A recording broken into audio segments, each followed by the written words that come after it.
Bonjour et bienvenue sur le podcast de Sports Management School à Lausanne.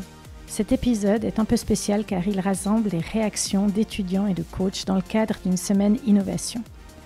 Chez SMS Lausanne, nous travaillons la notion de soft skills avec nos étudiants. Les soft skills sont des compétences issues de l'intelligence relationnelle et émotionnelle. Il s'agit aussi de la capacité à communiquer, à s'ouvrir aux autres et à être plus créatif pour devenir plus habile dans le monde professionnel. Nous allons débuter tout de suite ces entretiens avec les étudiants avec Aurélie Hennen qui va nous parler de la motivation qu'elle a pu expérimenter au travers de ce projet. Alors, pour le coup, faire cette semaine d'innovation était vraiment génial. On a pu toucher à un domaine concret, on a pu expérimenter nous-mêmes en développant des idées qui nous tenaient à cœur. Et il y avait presque un côté un peu frustrant que ça soit qu'une semaine. On aurait voulu pousser nos innovations à fond et à la limite déjà aller approcher des investisseurs.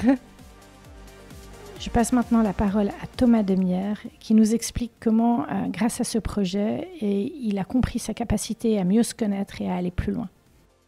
Moi, c'était juste que j'étais capable d'ouvrir mon esprit, de faire plein de choses, de me découvrir. Ça m'a donné plein d'idées sur tout le monde, que tout le monde avait une idée, il fallait le prendre de tout le monde. Et tout était possible. Je vais peut-être continuer un projet, on va voir.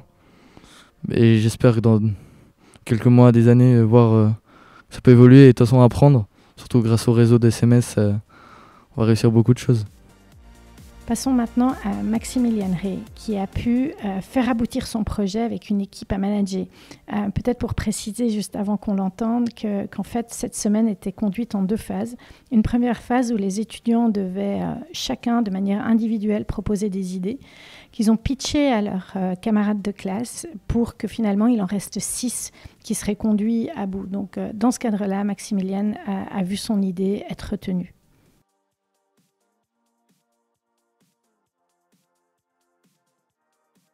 Alors, de mon côté, ce que j'ai beaucoup aimé, c'est le fait de pouvoir aboutir, de pouvoir mener à bien le projet.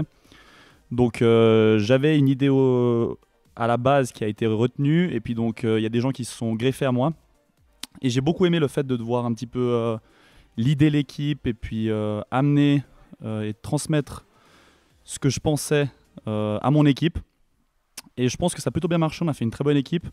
On a mené à bien un bon projet. Et puis, je suis très content du résultat final avec toute l'équipe. C'est avec des coachs pros que l'on peut évoluer. C'est ce que va nous raconter Tom Le Platonnier, qui en a profité pour travailler sur sa confiance en soi. La semaine s'est bien passée. On a eu pas mal de conseils grâce à René et Patrick. Et ce que j'ai tiré de cette semaine, c'est que je dois prendre plus confiance en moi. Peut-être mieux leader mon équipe et puis plus croire en ses rêves et en ses projets et pas se bloquer au premier problème venu. Pour mettre en contexte ce que vous venez d'entendre avec ces 4 étudiants, on a encore Juliane Simonet qui nous dévoile son projet d'innovation. Alors pour faire simple, l'idée c'est de permettre aux stades qui sont vides justement à peu près une à 2 fois par semaine de les remplir en faisant venir des supporters qui expérimentent le match de leur équipe à l'extérieur via des casques VR. Finalement, Gert Hendricks, cofondateur de The Shift, membre du jury, conclut sur une note très encourageante pour l'avenir des étudiants de SMS Lausanne. C'était assez impressionnant. Tous les étudiants, ils sont vraiment dans une période hyper courte réussi à créer un concept, un produit, une idée bien cadrée et avec un business model derrière. Et en plus, ils sont pitché ça à nous comme jury, vraiment comme des pros. Donc, ils ont vraiment créé une bonne dynamique avec des très bonnes innovations qui touchent le côté business, le côté technologie, le côté santé, écologie, etc. Donc, c'est vraiment 360 degrés solutions qui sont pour nous présenter. Donc, ça fait vraiment de plaisir de faire partie de la jury et je le félicite pour cette réussite.